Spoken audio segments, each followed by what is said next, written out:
नै दानि 2022 मायथाइसिम जोङो 12 नं चिरांदुवार ब्लक कमिटि अफिसफोरा जोङो गोबां माखासे हाबाफारिफोर जों मावबोगासिनो दङ आरो बे हाबाफारिनि गेजेराव जोंहा जोंनि सरकारनिफ्राय जों गोबां माखासे जौगाखांनायनि जे हाबाफारिफोर जों बेखौ मावफुंगासिनो दङ आरो दिनैहाय जोङो सरकाराव थानाय लेखानो बा सरकाराव थानाय लोगो लोगोनो रायजोफोरनि गांनाय उखैनाय बेफोरखौ सुफुंनांगौनि दायित्वआ जोंनि आखायाव थानाय हिसाबै दा रायजोफोरनिफ्राय माखासे एसे एनै सोंनाय फिननाया जायाखै नङा जादों। दा बेहाय मोननाय मोनैखौ लानानै मावनो हानाय मावनो हायैखौ लानानै जोंनि गेजेरावबो एसे सोंलायलायनायखौ जोङो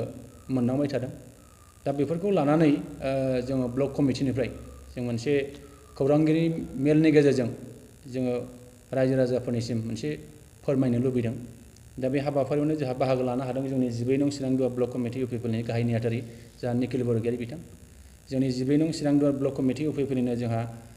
इयुथनि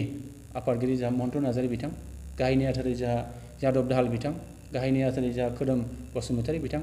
आइजो गांखंनि आफादगिरि जोंहा हेमा बसुमतारी बिथां आरो गाहाय नेहाथारि जोंहा मन्जुला मुसाहारि बिथांमोन दङ। आं नोंथांमोन गासैनोबो आंनि गोसो गोरबोनिफ्राय आं साबायखर जासिबाय। जे बाथ्राया जाबाय थांनाय 15 डिसेम्बर 2020 मायथाइयाव जोंनि जे बिटिआरनि जे सरकार, बे सरकारा जोंहा प्रमद बर' दैदेननाय जे सरकार बियो समायखिरा लानाय जादों। बे समायखिरा लानायनि उनावहाय जोङो फैयै फैयै जोंनि दानि जे बिटिआरनि जे प्रमद बर' दैदेननाय जे सरकार, बे सरकारा 1 बोसोर 7 दान बे समसिम जों मोनफैनो हाबाय आरो बे समनि गेजेरावहाय जोङो 12 नं चिरांदुवार ब्लक कमिटि अफिसफोरनि जानानै जोङो 2020 मायथाइनिफ्राय 2022 मायथाइसिम जों गोबां माखासे एक्टिभिटिफोर जोंनि बे ओनसोलाव गोबां माखासे जोङो हाबाफारिफोर जोंनि ब्लकनि दैदेननायाव जों बे खामानिफोरखौ जोङो मावखांबाय आरो बेनि गेजेरजोंनो जोंहा दा रायजो राजाफोरनिसिम जोङो गोबां माखासे खामानि मावनायनि सायाव जोङो दिनैहाय फोरमायनो लुबैदों आरो फोरमायनो जोङो सिगांदों। दा रायजो राजाफोरनि बांसिन लुबैनाया बेनो जे जोङो दासिमाव मानो जेबो मोननो हादिया, जोङो दासिमाव दाबो जेबो मानो मोनफैदिया, बेबादि बुंनायखौ जोङो एसे रायजोफोरनाव जोङो नुबाय थादों। दा बेखायनो जोङो 12 नं चिरांदुवार ब्लक कमिटि अफिसफोरा जोंनि समस्थियाव थानाय बायदि बायदि डिपार्टमेन्टनिफ्राय जे खामानि मावनो मोननाय बा जौगानायनि खामानि जे मावफुंनाय, बे बाथ्राफोरखौ जोङो निस्सय रायजो राजाफोरनिसिम जों क्लियार खोथाखौ जोङो फोरमायनो लुबैदों आरो जों आसा खालामदों बे फोरमायनायनि गेजेरजों रायजो राजाफ्रा निस्सय जे जोंनि गेजेराव गोनो गोथो जानाया क्लियार जागोन बा बिनि गेजेरजों रायजो राजाफ्रा स्पष्ट बाथ्राखौ मिथिनो मोनगोन, जों बेखौ सानदों। जे जोङो बुंनो लुबैगोन बा फोरमायनो लुबैगोन जोंनि नैबे 12 नं चिरांदुवार समस्थियाव फरेस्ट डिपार्टमेन्टनिफ्राय जोङो 76था जोङो खामानि जों मोनदों 2020 निफ्राय 2023 मायथाइनि गेजेराव। दा बेहाय 8,96,39,500 जोङो फरेस्ट डिपार्टमेन्टनिफ्राय जों मोननो हादों आरो MCLA फान्ड हिसाबै जोंहा 26था जों गासै खामानि मोननो हादों। दा बिनि गेजेराव जोंहा 1,10,60,000 जों बेबादि मोननो हादों आरो 15 फाइनान्स हिसाबै जों गासै 46था 46था जों मोननो हादों। दा बिनि गेजेराव 4,93,83,099 जों बेखिनि मोननो हादों। SDRF फान्डनिफ्राय जोङो मोनसे मोननो हादों 24 लाख जों बेखौ मोननो हादों।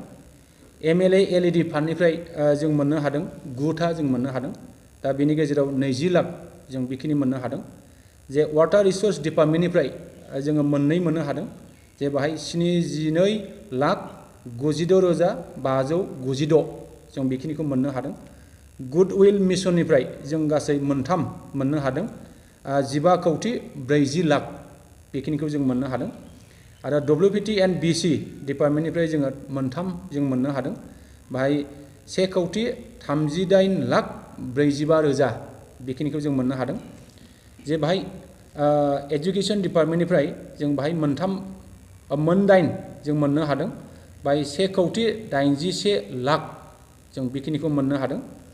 आरो जोंहा सयल कनजारभेशन डिपार्टमेन्टनिफ्राय जों बाहाय मोनथाम मोननो हादों